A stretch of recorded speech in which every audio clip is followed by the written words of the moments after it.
Hello বন্ধুরা, welcome to my channel অন্ধকারের রহস্য। আজকে তোমাদের জন্য নিয়ে হাজির হয়ে গিয়েছি আরও একটি সত্য ভৌতিক ঘটনা নিয়ে। আজকে যে ঘটনাটা তোমাদের শোনাতে চলেছি সেটি আমার এক বন্ধুর সাথে ঘটেছে। বন্ধুর নাম অভিজিৎ। তো ঘটনাটা শোনার আগে যারা আমার চ্যানেলটা নতুন শুনছো বা দেখছো তারা অতি অবশ্যই আমার চ্যানেলটাকে সাবস্ক্রাইব করে দিয়ে পাশে থাকা বেল নোটিফিকেশানটাকে অন করে দিও এবং অতি অবশ্যই অলটাকে প্রেস করে রেখো, যাতে যখনই আমরা নতুন নতুন ঘটনা ছাড়বো তার নোটিফিকেশান যাতে সবার আগে তোমাদের কাছে গিয়ে পৌঁছায়। ঘটনা শুনে কেমন লাগলো অতি অবশ্যই কমেন্ট করে জানিও এবং কে কোথা থেকে দেখছো অতি অবশ্যই কমেন্ট করে জানিও। আর যদি বেশি ভালো লাগে গল্পটা শুনে তাহলে একটা লাইক করে দিয়ে বেশি বেশি করে শেয়ার করে দেবে ফ্রেন্ড ফ্যামিলির মধ্যে। তো চলো আর বেশি কথা বাড়াচ্ছি না, সোজা ঘটনায় চলে যাচ্ছি। দমদম শহরের উত্তরের ব্যস্ততম এলাকা। বিমানবন্দর, মেট্রো, বাজার সব কিছুর মাঝেই একটা পুরনো গলি আছে। গলিটির শেষ মাথায় দাঁড়িয়ে আছে তিনতলা একটা পুরনো ভাঙাচোরা বাড়ি। লোকে বলে ওটা শিল বাড়ি, কিন্তু ভাড়াটেরা একে অন্য নামে চেনে, দমদমের ভুতুড়ে বাড়াবাড়ি বলে। বাড়িটা বাইরে থেকে খুবই সাধারণ, সাদা রঙের দেওয়াল, কিছু কিছু জায়গায় পরেস্তারা খসে পড়েছে, বারান্দার লোহার গ্রিলগুলো মরচে ধরেছে। কিন্তু অদ্ভুত ব্যাপার হলো এই বাড়িটা কখনো পুরোপুরি ফাঁকা থাকে না, আবার কেউ বেশি দিন টিকতেও পারে না। অভিজিৎ চাকরির জন্য সদ্য কলকাতায় এসেছে। সস্তায় ভাড়া পেয়ে সে খুব খুশি। বাড়িওয়ালা বৃদ্ধ মানুষ, নাম অনাদি মজুমদার। তিনি শুধু একটাই কথা বলেছিলেন, রাত 12টার পর বারান্দায় দাঁড়াবেন না, আর কারোর ডাক শুনলেও দরজা খুলবেন না। অভিজিৎ হেসে উড়িয়ে দিয়েছিল। এসব কুসংস্কার বলে মনে হয়েছিল তার। প্রথম রাতটা বেশ শান্তিতেই কেটেছিল। দ্বিতীয় রাতে ঠিক 12:17 তার দরজায় 3বার টোকা পড়ল। সে ভেবেছিল হয়তো পাশের ভাড়াটি, কিন্তু এই ফ্লোরে তো সে একাই থাকে। কে? সে জিজ্ঞাসা করল। বাইরে থেকে খুব মৃদু স্বর ভেসে এলো, দরজাটা একটু খুলবে? স্বরটি নারী কণ্ঠ, কেমন যেন ক্লান্ত, যেন অনেক দূর থেকে ভেসে আসছে। অভিজিৎ দরজার কাছে এসে দরজার আই হলে চোখ রাখল।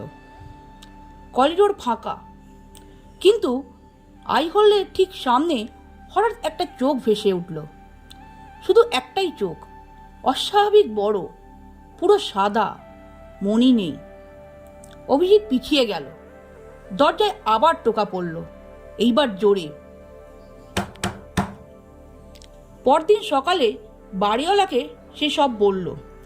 বৃদ্ধ চুপচাপ শুনলেন, তারপর ধীরে ধীরে বললেন, 5 বছর আগে এই ঘরে একটি মেয়ে থাকতো।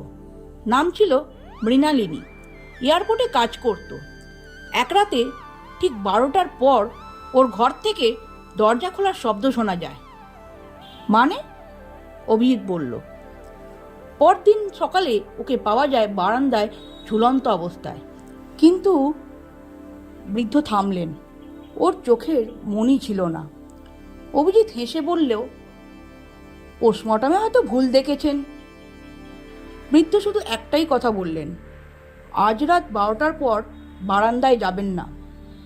সেই রাতে অভিজিৎ ঠিক করলো আজকে এর শেষ দেখে ছাড়বে।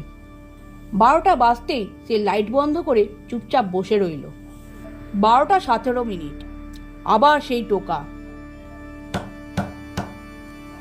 এইবার দরজার নিচ দিয়ে ধীরে ধীরে ছায়া ঢুকতে লাগলো, যেন কারোর পা দরজার ফাঁক গলে ভেতরে ঢুকছে।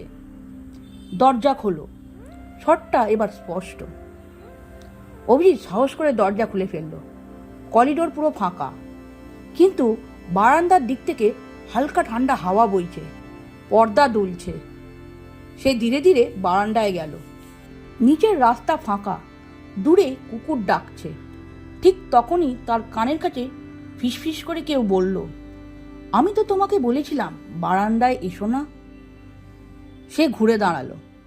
তার পিছনে দাঁড়িয়ে আছে এক তরুণী, সাদা সালোয়ার, লম্বা চুল, মুখে একটা অদ্ভুত হাসি, আর চোখ দুটো পুরো সাদা, মণিহীন। হঠাৎ সেই মেয়েটা হাত বাড়ালো। হাতটা অস্বাভাবিক লম্বা হয়ে গেল, বরফের মতো ঠান্ডা স্পর্শ।